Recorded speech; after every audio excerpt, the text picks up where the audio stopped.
You're welcome to our financial market course, still under Unit 2, which is interest rate structure and rationale for financial markets.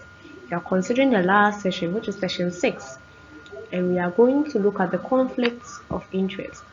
So by the end of this session, you should be able to explain the conflicts of interest in financial market transactions, explain the consequences of conflicts of interest in financial markets, as well as explain how conflicts of interest can compound information asymmetry problems.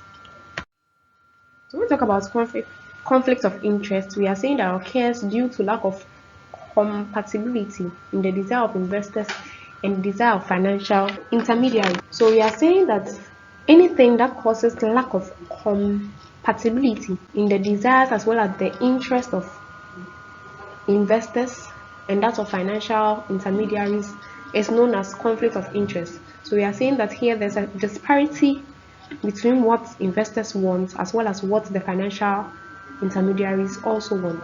So what this means is that financial intermediaries in acting on behalf of investors may invariably promote their interests, their own interests and benefits, and not that of investors. So here we are saying that since the financial intermediary serve as a link between investors and borrowers, there are cases where instead of financial intermediaries promoting the interest or meeting the interest of investors, they rather promote their own interest, and this causes the conflict of interest.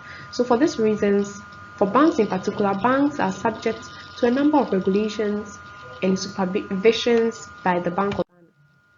So an important consequence of conflict of interest is that parties to a transaction may not provide the right information.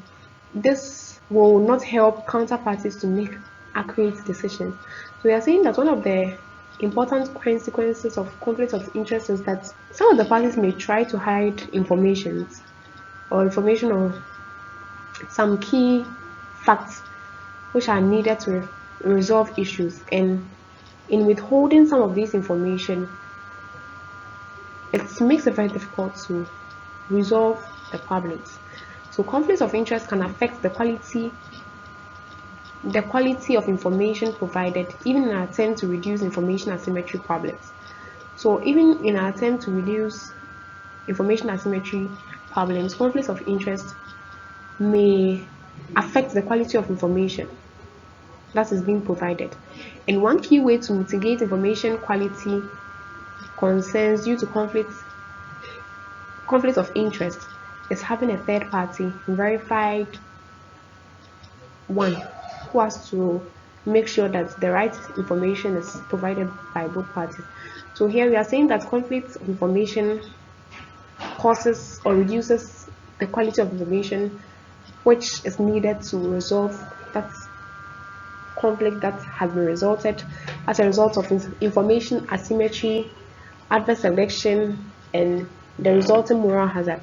And we are saying that one way of mitigating information asymmetry or one way of mitigating information quality concerns is for a third party to be introduced so that the information which is being provided by both parties are verified.